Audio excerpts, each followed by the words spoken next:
Magali, c'est devenu impossible de te parler, impossible de se parler, donc je finis par t'écrire. Je t'ai dit souvent ces derniers temps que j'allais le faire, alors voilà.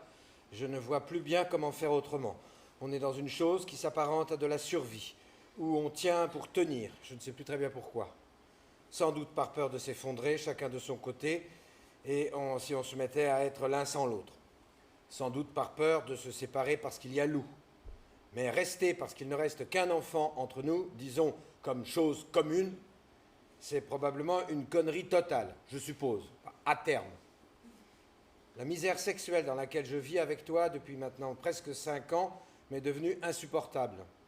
Je ne compte plus les heures que j'ai passées à me branler, je ne compte plus les efforts et diverses tentatives que j'ai faits pour avoir ton désir, disons, plus que 2 jours de suite sur 3 mois. Rien n'y fait. Tu n'as pas de désir pour moi, ou si peu. Et rien de ce que j'entreprends pour te conquérir, te plaire, te stimuler, t'ignorer, te laisser de la place, rien n'y fait. Je finis par avoir une image de moi dégueulasse. Et surtout, je suis frustré, j'ai un sentiment de nullité franchement compliqué à dépasser. Soit tu acceptes pour toi-même de vivre dans la même misère sexuelle que moi, et nous sommes tous les deux masos, ou également frustrés et tristes, auquel cas, quel intérêt à continuer. Soit tu trouves du plaisir et de l'épanouissement physique ailleurs, ou autrement, un ou des amants, le travail, je ne sais pas quoi.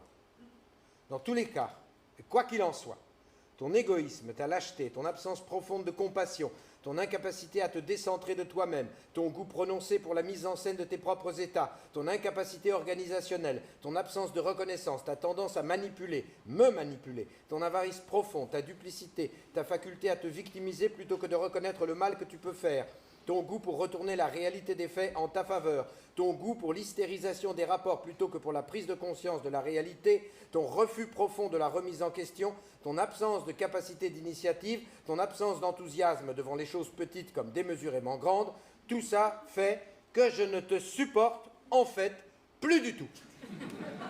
Et que j'en ai assez de faire semblant. Donc, je me barre.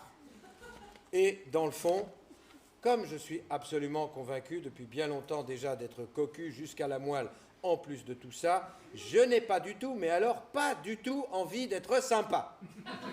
J'ai même envie que tu en chies comme j'en ai chié. Et non content de me découvrir frustré, envieux et jaloux après toutes ces années avec toi, alors que je me pensais capable d'épanouissement, de calme et d'ouverture, je découvre en moi la rancœur, le désir de vengeance et la violence. Tu avais raison. Tu m'as dit, au début de notre relation, les couples se tirent toujours vers le bas et révèlent souvent le pire chez chacun plutôt que le meilleur. Tu as en tout cas réussi à mettre en pratique ta conviction avec moi, avec nous. Et tu as gagné, tu avais raison. Je suis très heureux d'être ton perdant. J'ai hâte d'aller jouir et jouir de ma vie ailleurs et autrement. Je ne te souhaite rien de bon. Parce que je ne peux plus du tout te supporter. On se recroisera chez un juge, sans doute. Ne t'inquiète pas, tu auras une pension très conséquente et sans doute la garde. Je ne souhaite plus me battre avec toi. Je pense que personne ne te supportera dans l'intimité si tu ne changes pas profondément. Et je pense qu'on ne change pas. Alors, courage pour la suite. Sois heureuse avec mon successeur quand tu en trouveras un.